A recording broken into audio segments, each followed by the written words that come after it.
This is firefighter Andrew Guest with Honey Path Fire EMS. He's going to show you today some of our gear that we wear when we go in a fire. Go ahead, Andrew.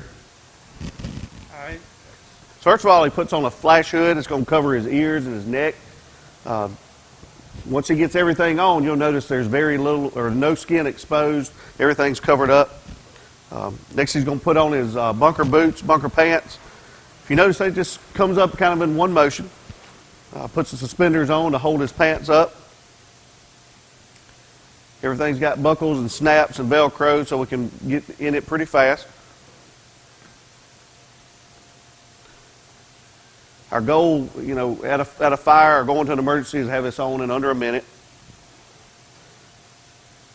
So now he's covered up with his flash hood, his coat, his pants, and his boots. Next, he's going to put on a air pack. If you notice the vibration noise there, lets him know that air's on. The beeping noise is what we call a pass device, a pass alarm. If he gets in trouble and is motionless for an amount of time, that'll go into an alarm mode and let us know that he's in trouble. In this cylinder on his back is about 30 minutes of just plain breathing air. A lot of people have the misconception it's oxygen, but it's just plain breathing air, 21% oxygen like you're breathing on an everyday basis in your surroundings. So next he's going to put on his mask. If you notice he's pulled his flash hood down, he's going to put his mask on, pull his straps tight, so he's got a good seal on that mask. He doesn't want any of that outside air coming in or smoke coming in around his mask. He's going to check his seal with his hand, pull his flash hood back up over his ears and around his mask so he gets a good seal on there. Going to put on his helmet with his chin strap buckled so his helmet doesn't get knocked off.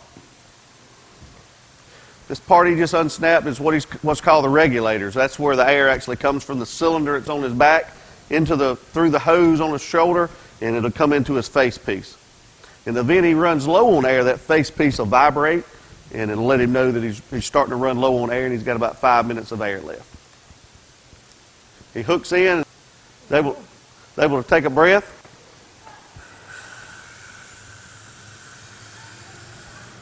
So now he's ready to go fight fire. Has his gloves on, his flash hood, helmet.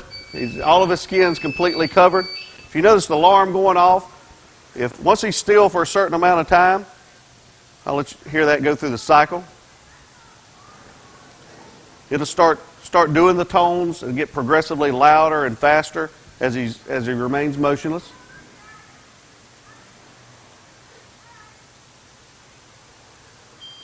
So you hear the sound there.